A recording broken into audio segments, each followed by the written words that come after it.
Hello guys! Hello Air Signs, Gemini, Libra, and Aquarius. Welcome dito sa aking channel, Kapalaran 888. Alamin natin kung anong messages, vibration, gabay energy para sa lahat ng Air Signs, Gemini, Libra, and Aquarius. Okay, occupation.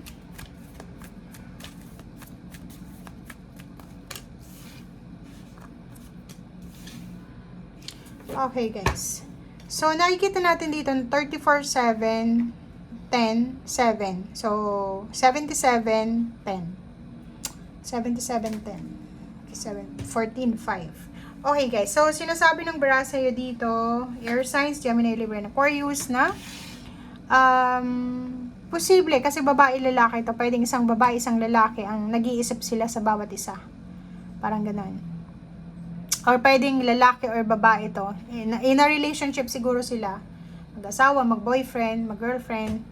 Or pwedeng magtatay, magnanay.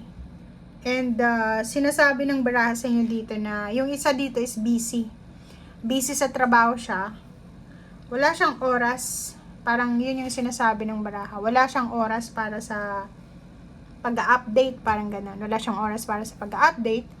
So, nag-expect ng tawag, pwedeng nag-expect ng tawag, ng email, ng balita, or kano pa man. So, if ever ikaw yung nag-expect ng information from your loved ones, kailangan mo daw maintindihan na busy sila sa araw na ito. Or kung ikaw man itong hinihintay nila, hindi mo magagawa yun dahil busy ka. Focus ka sa trabaho. Or pwede yung nakikita natin dito, may isang babae or lalaki na medyo nagkakaedad na sila, pero hindi pa sila nakakakuha ng karelasyon dahil sa sobrang busy sa trabaho. And iba yung priority nila eh. Hindi relationship, kundi trabaho.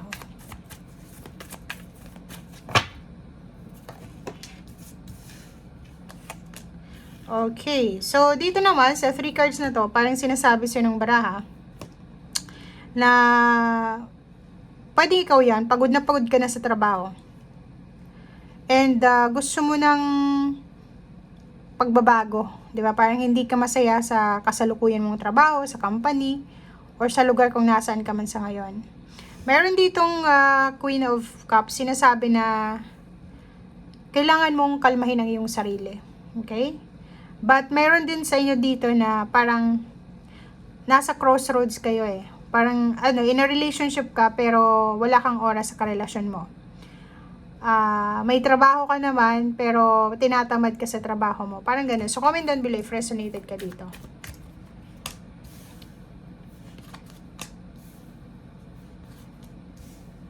Okay, sa araw na ito, pwedeng isang mabilis na offer ang darating sa'yo. Or pwedeng hindi sa araw na ito, pwedeng few days ago or few months ago, may nag-offer sa'yo ng trabaho. May nag-offer sa'yo ng long distance job, long distance relationship, or gano'n pa man. And siguro sa ngayon, nakikita mo na yung clarity. Nakikita mo na wow, totoo pala yung ino-offer sa akin. So, may feeling of excitement dito. Feeling of excitement and passion. Okay, ang galing, no? Dito din sa barahang to, sinasabi na celebration ang naghihintay sa'yo. So, kung ano man itong ino-offer sa'yo, pwedeng long distance travel, relocation, free rides, free ticket, plane ticket, or bus ticket, or kung ano man itong pwedeng i-offer sa'yo. And pwedeng ito ay tungkol sa occasion, 'di ba? So, for example, may despedida party, may parting gagawin, kasayahan eh. So, ino-offeran ka na ililibre ka ng pamasahe, parang ganun, pauwi, papunta dito sa celebration. Pero parang hindi mo magagawa kasi busy ka sa trabaho. Parang ganun. Comment down below, guys. Or pwede din tong kasal. May nag-o-offer sa'yo ng kasal, or ikaw yung nag-o-offer ng kasal.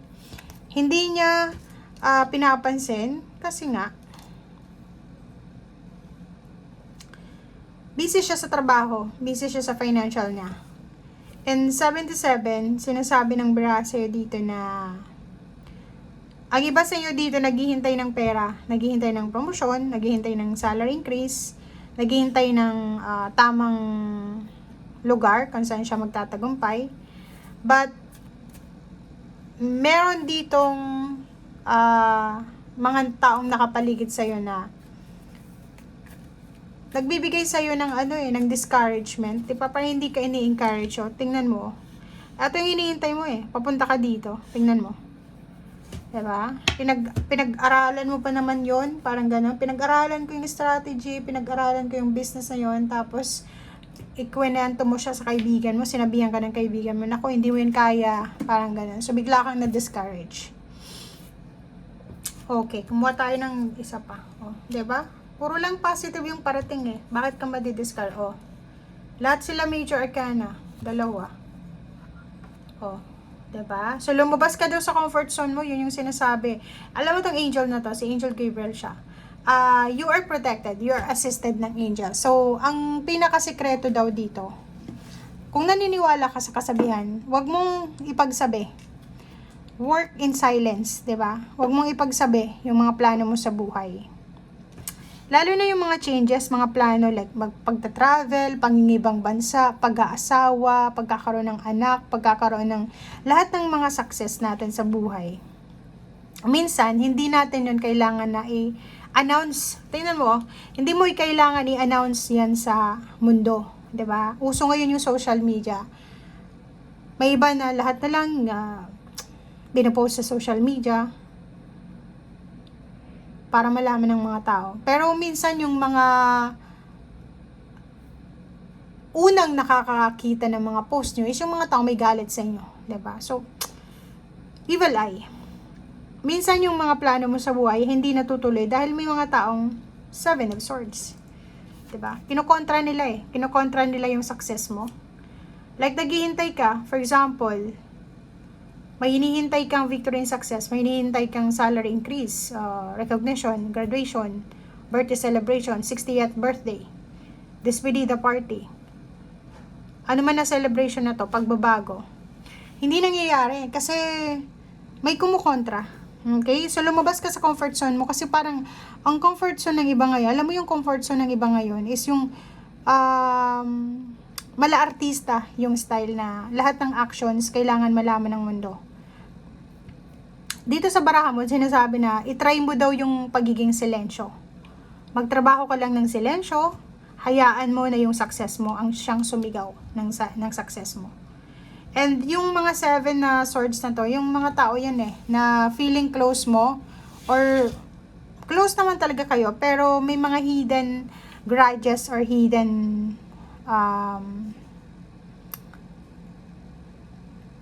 bad emotion sila sa'yo. So, kailangan mo silang iwasan. Kung makikita mo dito, lahat ng mga darating sa'yo, sobrang masasaya. May celebration, aapaw yung cups mo, may salary increase, promotion, recognition, graduation, lahat ng kasayahan to. May baby na parating, maraming celebration, maraming pagbabago, freedom. Yun ang nakikita natin. Okay? Thank you guys. Bye!